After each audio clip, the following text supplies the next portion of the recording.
Here is the non spoiler review of the film మత్తు వదలరా 2 Telugu movie. ఈ మూవీకి sequel కింద తీసుకొచ్చారు కానీ ఫస్ట్ దానికి దీనికి కొద్దిగా కూడా సంబంధం లేదు. ఇంకా ఈ మూవీ నాకు ఎలా అనిపించింది అనేది చెప్పేలోపు నాకు కుదరకపోయినా థియేటర్కి వెళ్ళి చూశానండి ఈ సినిమా రివ్యూ అవ్వడం కోసం కుదుర్చుకుని. కాబట్టి నాకు సపోర్ట్ చేస్తారని అనుకుంటున్నాను. మా కంటెంట్ నచ్చితే లైక్ చేయండి, షేర్ చేయండి, సబ్స్క్రైబ్ చేసి పక్కన ఉన్న గంట సింబల్ క్లిక్ చేసి మా ఛానల్ సపోర్ట్ చేయండి. ఇంకా ఈ మూవీ నాకు ఎలా అనిపించింది అనే విషయానికి వస్తే నాకైతే బాగా నచ్చిందండి. Full fun ride and crime mystery thriller. First 30 minutes only comedy మాత్రమే ఉంది. 30 minutes 35 minutes ఇంకా ఆ తర్వాత నుంచి అసలు స్టోరీకి వస్తుంది. ఇంకా మెయిన్ స్టోరీ టర్నింగ్ నుంచి లాస్ట్ వరకు ఏదో ఒక ట్విస్ట్తో ఎంగేజ్ చేస్తూనే ఉంటుంది, నవ్విస్తూ ఉంటుంది, నెక్స్ట్ ఏం జరుగుతుందని క్యూరియాసిటీ పెంచుతూ ఉంటుంది. అన్ని రకాలని చాలా అంటే చాలా బాగా బ్యాలెన్స్ చేశారు. మత్తు వదలరా 1 కూడా చూసాను, అది నాకు ఇష్టమే, కానీ దాన్ని హిట్ అంటాను మత్తు వదలరా 1 అని. ఈ మత్తు వదలరా 2 అయితే ఇంకా బ్లాక్ బస్టర్ అని అనిపించింది నాకు. అంతకంటే ఎక్కువ ఎక్కిచ్చింది ఇది నాకు. ఈ సినిమా చాలా బాగా నచ్చింది, నాకు ఎక్కడ బోర్ కొట్టలేదు, చాలా త్వరగా అయిపోయిందని ఫీలింగ్ కూడా కలిగింది నాకైతే. కానీ మధ్యలో అదేదో సీరియల్ కింద చూపిస్తూ ఉంటారు, అది కొన్ని చోట్ల బాగానే ఉంది కామెడీ, కానీ కొన్ని చోట్ల మాత్రం ఓవర్ అయిపోయింది.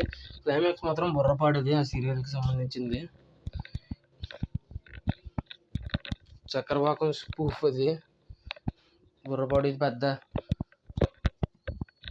స్పాయిలర్ అని నేనేమనుకోవట్లేదు. ఇంకా ఈ సినిమా ఏమో డెలివరీ ఏజెంట్ నుంచి వీళ్ళు స్పెషల్ ఏజెంట్గా ఎలా మారారనే పాయింట్ మారి ఏం చేశారనేది చూపిస్తారు. అసలు స్పెషల్ ఏజెంట్ కింద ఎలా మారారు అనేది కూడా మళ్ళీ కొద్దిగా రికప్ట్ ప్లాన్ చేశారు. అది చాలా జాగ్రత్తగా గమనిస్తే అప్పుడు వాళ్ళు ఎలా అయ్యారనేది స్పెషల్ ఏజెంట్స్ అనేది తెలుస్తుంది. ఫస్ట్ 35 minutes బుర్ర పెట్టకపోయినా పర్లేదు, ఇంకా ఆ తర్వాత మాత్రం బుర్ర అర్థం చేసుకోవాల్సిన సినిమా ఇది. ఆ తర్వాత నుంచి ట్విస్టులు అయితే మనం ఒకటి అనుకుంటాం, అక్కడ ఇంకోటి జరుగుద్ది. ప్రీ క్లైమాక్స్ నుంచి క్లైమాక్స్ వరకు ట్విస్టులు అయితే అసలు ఎక్స్పెక్ట్ చేయలేదు. నేను ఒకలాగా అనుకుంటే అక్కడ ఇంకోలాగా చూపించారు. అసలు నిజంగా మామూలుగా థ్రిల్ అవ్వలేదు సినిమా అక్కడైతే.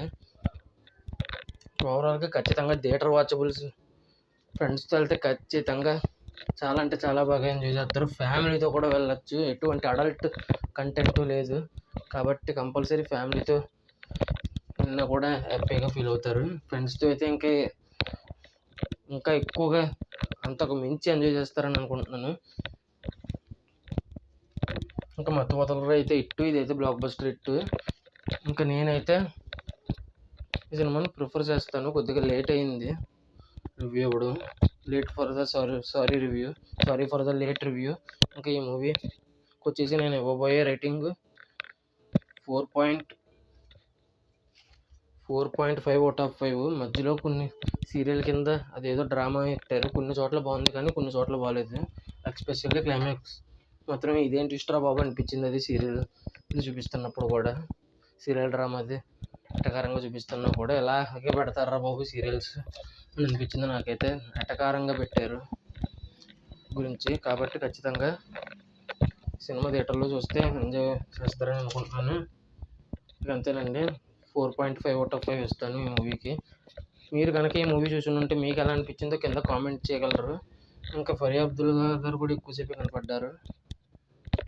సత్య గారు అయితే బుర్రపాడు కామెడీ, ఇంకా నెక్స్ట్ లెవెల్. వెన్నెల కిషోర్ గారు కాసేపు కనపడ్డారు, అతని కామెడీ కూడా పర్లేదు, బాగానే ఉంది. ఇంకా మిగతా క్యారెక్టర్స్ కూడా బాగానే చేశారు. ముఖ్యంగా హీరో హీరోయిన్ సత్య అయితే మెయిన్. ఇంకా సత్య కామెడీ అయితే హిలేరియస్. అంతేనండి, మా కంటెంట్ కనుక నచ్చితే లైక్ చేయండి, షేర్ చేయండి, సబ్స్క్రైబ్ చేసి పక్కనే ఉన్న గంట సింబల్ క్లిక్ చేసి మా ఛానల్ సపోర్ట్ చేయగలరు. మీరు కనుక ఈ మూవీ చూసుకుంటే మీకు ఎలా అనిపించిందో కింద కామెంట్ చేయండి. ఈ వీడియో చివరి వరకు చూసిన ప్రతి ఒక్కరికి పేరు పేరున ధన్యవాదాలు. Jai Hind, signing off, bye bye.